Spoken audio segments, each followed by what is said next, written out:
This meeting is being recorded. Hello everyone, our group number is 148 and we are building a deep learning based application for anomaly detection for aircraft engine faults. I am Aniket Darb alongside my two teammates Harshavardhan and Mihir. Aircraft engine failures pose severe risks, and early detection of these risks is critical to prevent dangerous accidents, reduce maintenance costs, and also enhance reliability.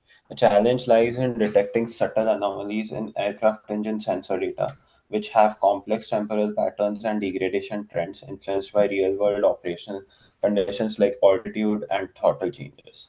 Traditional systems struggle to capture these patterns effectively and often fail to distinguish between normal variations from potential faults, which leads to delayed fault detection or excessive false positives. Our goal is to develop a deep learning based system that will identify such deviations clearly. One of our team member has experience with neural networks for anomaly detection and time series data, and prior research supports autoencoder effectiveness in such applications. The data we are using is the NASA CMAPS dataset, which offers time series data from 100 plus engines run to failure. The test set also contains labeled failures, allowing a thorough evaluation of the model's performance.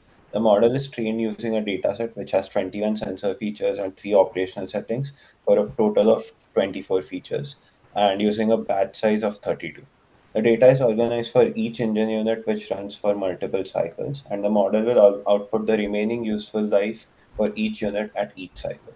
The dataset consists of four subsets, among which FT001 is used as a benchmark in most cases. FT002 and 4 are harder to predict due to unpredictable patterns, whereas patterns are clearly visible in 1 and 3. So our model begins with a variational autoencoder using LSTM layers to encode 30 time step series inputs into a 32-dimensional latent vector Z. The encoder maps these sequences into a distribution using mean and standard deviation, and the Z is sampled via the reparameterization. The decoder LSTM reconstructs the input sequence from the Z, encouraging compact latent representations of engine behavior. Next, a diffusion block iteratively refines Z over 5 steps. Each step adds Gaussian noise and denoises it using a small MLP, enriching the latent features and improving generalization. Okay.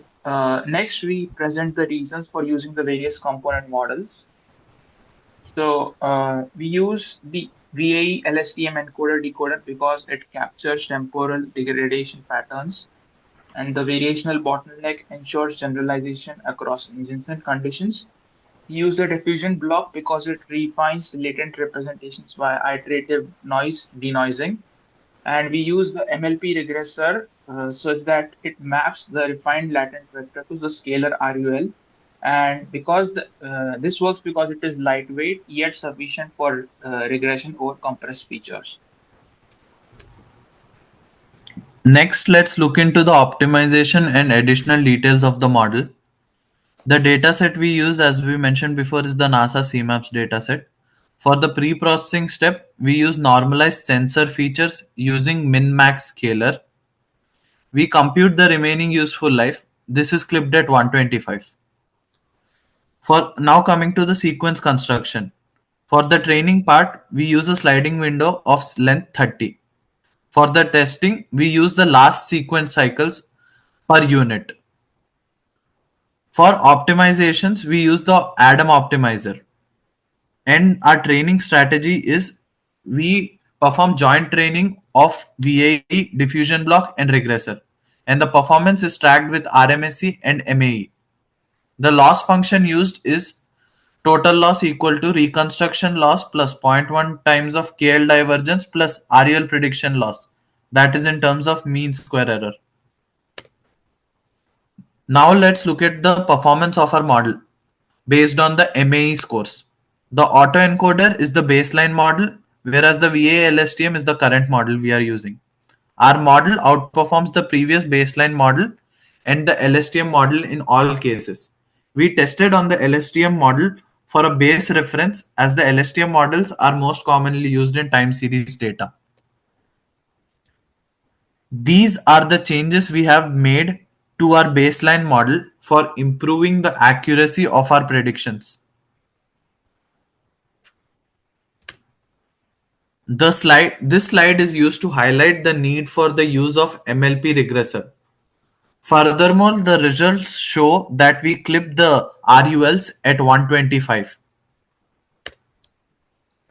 For FD001 and 3, our model performed strongly because these datasets have one operational condition and failure mode, making it easier for the model to learn clear degradation patterns. The VAE LSTM captures time-based patterns and creates compact, useful representations, while the diffusion clock strengthens the latent space, and the MLB regressor accurately predicts remaining useful life. However, for FD002 and FD004, performance was average due to multiple operating conditions and failure modes, which added complexity and noise, making it harder for the model to generalize without specific adjustments. Moving forward, we plan to explore condition aware encodings, attention mechanisms, or domain adaptation techniques to better handle diverse scenarios and improve overall performance. These were the references we used for the entire project. Thank you.